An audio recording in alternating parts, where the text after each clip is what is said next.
market. There's been a noted decrease in the number of robberies, rapes, and murders in the country, and this according to Police Minister Senzo Mchunu.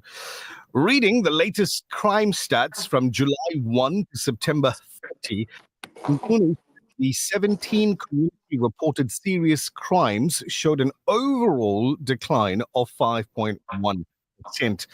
We're joined this morning live on Facebook, live on YouTube, and of course, live inside your radio as well by Rise Mzansi's chief organizer, MAKASHULE Gana. Good morning and welcome to the Breakfast Rush on Radio Al Ansar. Good morning. I hope you are doing well. It's just been a busy morning on my side. I know. So Zach was saying to me that you're a very busy guy. Thank you so much for making time for us this morning. Let's get straight into it. The latest crime statistics show a 5.1% decline in the 17 community reported serious crimes. What are your thoughts on these results? And do you believe this reflects a meaningful improvement in safety for us as South Africans? Thanks very much. So when one look at the crime stats, there are multiple ways that you need to unpack the stats.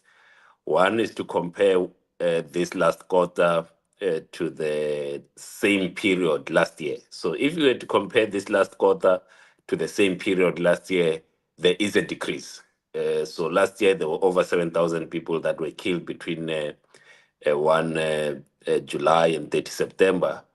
And the same when you look at the rape cases that were reported, and it's important when you talk of a rape case, because you only deal with the reported cases. You are not dealing with the incidents of rape. So I focus my statement on the two categories of crime. And then when you look to say, since this new administration has come in, the seventh administration has come in, are we seeing a marked improvement? And my argument is that we are not seeing a marked improvement. If you compare the period 1 April to the end of June, with the period 1 July to the end of September, there are actually more people that were murdered in this period. There were more women that were raped, and this is one of those contested space when you look at crime statistics. It's the same thing that I'll raise with the police tomorrow, because they are coming to Parliament to say, look, whilst we accept that the methodology that you are using, you prefer to compare quarter to quarter, as in like the last year and this year. It's important that when we tell a story to South Africans, we say year to date how many people have been murdered, how many incidents of rape have been reported to the police, so that you can show in a progressive way whether you're going in the right direction or not. But I must say, at the moment, it doesn't indicate that there is there's a decrease insofar as the same period. So if you look at the last 6 months of the financial year, from the period 1 April until 30 September, over 12,190 people were murdered. That's a massive number. Over 19,000 women, or just over 19,500 women, cases of rapes were reported in a period of 6 months. That's what we need to start talking about, because it's not, whilst statistically it makes sense, but insofar as the story that we tell South Africans, it's not a complete story. And that's the argument that I'm making with my statement, that it's important that we tell the complete story insofar as the crime statistics are concerned. Now, the police have seemingly taken a tough stance when dealing with criminals, as multiple deaths of wanted criminals have been reported. What are your thoughts on the number of criminals that have lost their lives in the hands of police? So our thoughts as Rise Mzansi, it's the expectation of South Africans that are living in fear. They expect the police to go all out and protect South Africans. And if there's any criminal that opens fire against the police must, at the first instance, want to protect all South Africans, protect themselves. We don't want to see, as Mzansi, a policeman that is murdered with a gun in their holster because a criminal is shooting at them. They must be able to protect themselves so that they can protect all of us. Absolutely.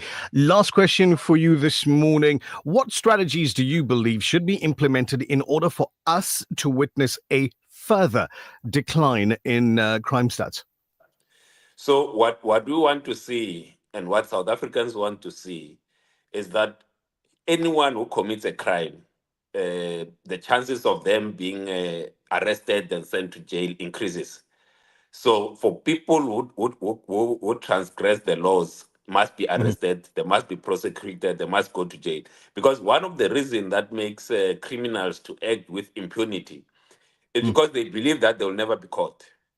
If we are able to change that to say if you do a crime, you will be caught, you will go to court, you will go to jail, then we'll start seeing the incidence of crime getting low. We want to see more detectives. We've been upfront that want to see more detectives. Want to see the conviction rate, insofar as the rape cases are concerned, to be tripled. So these are the things that when we interact with the police top brass tomorrow, we'll be able to outline to them. Absolutely. Thank you very much for your time this morning. As I said earlier, we know you're a very busy guy, so we're going to let you go on that one there. Courtesy of, or not courtesy of, but Rise Mzansi's chief organizer, MAKASHULE GANA. Again, thank you for your time and have a blessed day going forward. Thank you very much. There we go. Now, the story for South Africa, the story for crime stats is a story that a lot of people question. You know, as every time it comes out, the question is, okay, so where did you get that from? It went down, but we're not seeing that on the street. No, and we're not hearing it. You know, every single time you listen to the news, so you open up any social media platform, you view it, you view rape, you view murder and criminal activities. And the saddest part is a lot of these cases are people that the individual knew. True story. There are so many children in the past year that he's mentioned that were molested by their own, by trusted individuals that they knew personally. Yeah. And recently, I actually found out that there was an elderly individual in a particular area, and she would feed this guy that would come to her home daily out of love, out of compassion, out of empathy. Whenever she had anything, and I mean daily, she would provide for this individual. Or like any other day, he came through recently, and she fed him. Obviously not inside her home, but she fed him. Yeah. And fast forward 2 days later, he brings his friends and she was almost killed. Her house was ransacked. Everything was taken. She's an elderly pensioner in her home. And that was her, what do you call it? That was what he did to thank her, you know, for everything you've done for me. So he literally brought other people, other men into her house. And after taking everything, almost took her life too. So it's sad, but we're living in a time where we honestly don't know who to help and who not to. At what cost? This is true. There used to be a time where people stopped on the road. If somebody was out there with a thumb up and, hey, can I have a lift? There was a time where people would stop and say, okay, come on, which direction are you going? And obviously my way, so I can drop you off here, there, wherever the case may be. These days, it's very difficult. Very, very difficult to just stop and say, okay, come on, I'll drop you off down the road. It is. And after what we heard yesterday, you can't even believe someone when they tell you, hey, your boot is open, or your door is not closed properly, or you've got a flat tire, because that too could be an excuse to harm you. True story. All right, when we come back, we'll tell you what's going on with our set of Vodacom stores. The Breakfast Rush